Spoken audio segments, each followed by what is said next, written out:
Making It is a craft competition show hosted by myself and my co-host, Nick Offerman. And it takes makers from all over the United States who make in all different materials, wood, paper, metal, balloons, and joins them together to kind of decide who is a master maker. And in the doing so, we learn how important making is, how it connects us to the bigger world, and hopefully how it can inspire you to make something of your own.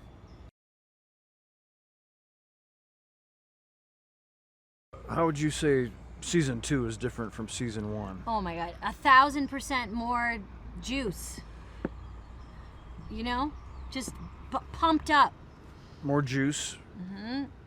Just double the pleasure, I think. It takes place much later in time. Yep. Than season 1. Yep. But mostly the same. Yeah, a lot of the same stuff. It's about the same. You know, Nick and I didn't want to fall victim to a lot of, you know, what happens to a lot of shows in season 2. And, you know, if it ain't broke. So we have new contestants. We wear some somewhat new outfits. Yep. And, I have a different haircut. Yeah. Vastly different haircut. That's exciting. It's dramatic. That's our dramatic season 2. That's the kind of stuff we're bringing to you. My beard is much shorter, so the show's streamlined.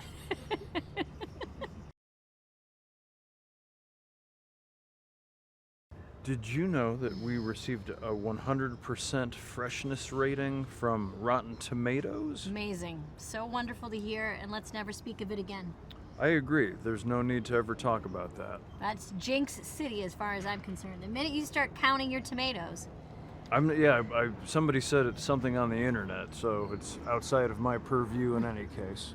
But that's very nice to hear regardless, and you know, that to me just seems like you're got nowhere to go but down. If it means people are enjoying the show, then great. We'll keep doing the same thing.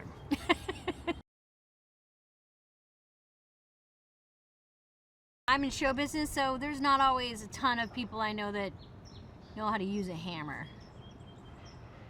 I've said this before, but when it all turns to hell, Nick might be one of the people I would run to. He could make us a boat.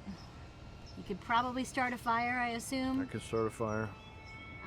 We already know each other, which is a plus. I'm pretty good at gleaning protein from the wilderness.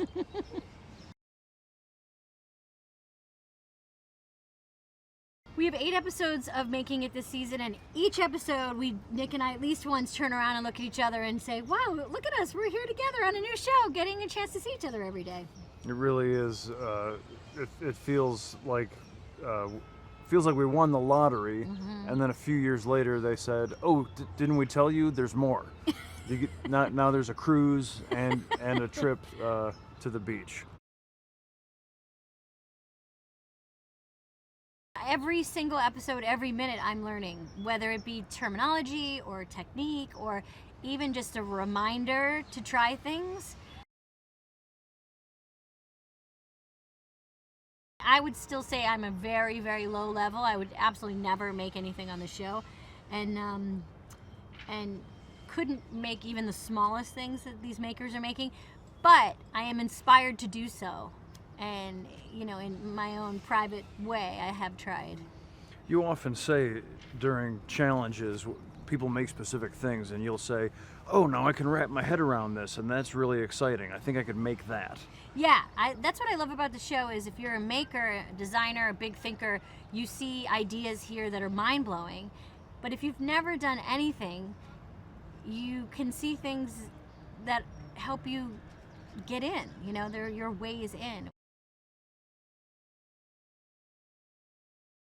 My skill set is mainly based around the wood shop. I also used to build scenery and props for theater in Chicago, and so there are some things I'm better at than others, but the creativity and brilliance of all of these individual makers is incredibly inspiring. You can put a bunch of us in a room with a pair of scissors and a bunch of felt and some glue, and everybody will come up with some different idea. So even if I'm a felt master, which I'm not, somebody's still gonna make you say, holy cow, I never would have thought of that. And that's exciting. Then you want to get back into the felt shop yourself. Thank goodness for the great judges that we have. Part of the fun that we get to have is that we get all of the good side of walking around and seeing how these things are made and asking these makers about their ideas and how they're incorporating them. But we never have to sit in judgment. We never have to be discerning. We can just be cheerleaders or be empathetic, and whether they're suffering slings and arrows or praise, we're right there with them. And we have these two aesthetic experts in Simon and Dana who do all the dirty work. It's up to them to be the experts. And every time they open their mouths, we're so grateful for their expertise, because they're able to, in a sort of museum docent fashion, they're able to adjudicate and characterize each project in a very fair and often generous way that makes me thankful that I don't have to vote yay or nay on anything. Yeah, they really respect the makers. They really respect the process, and that's on and off camera. They are really incredibly compassionate people on and off camera, and it shows. So they're just rooting for the makers, and that's very unusual in judges. We joked when we were making it that we hoped this would be the show that would make you want to turn off your TV, which I don't know if the execs like when we say that. I don't think they're crazy about it. No, but when I watch it with children and adults, they start thinking about, what can I make? They start looking around in their own house to see what materials they have. They want to go and use their hands. And we live in such a technological culture where we don't really talk to each other anymore face to face, and we don't really use our hands. And so if this show does that, if it gets people kind of out of their rut and into trying something, connecting with themselves or other people, it would be totally awesome. I know it's certainly done that for me. That's one of my favorite things about, I always say, making something for somebody with your hands is a great way to say I love you. And it's really inspiring to see how the show gets families making things together, whether it's siblings or parents and children. But it also brings together the community of makers. It's, I think, really inspiring. A lot of people talk about how they didn't realize that there were other knitters that they could get in touch with and commiserate and share ideas. And in this day and age, like Amy said, there's a lot of things to feel bad about. And so it's wonderful to be part of a dose of medicine that says, well, look, in the newspaper, it'll make you cry. So here's some stuff you can put together with popsicle sticks and your kid or your grandmother that'll make your day a little brighter.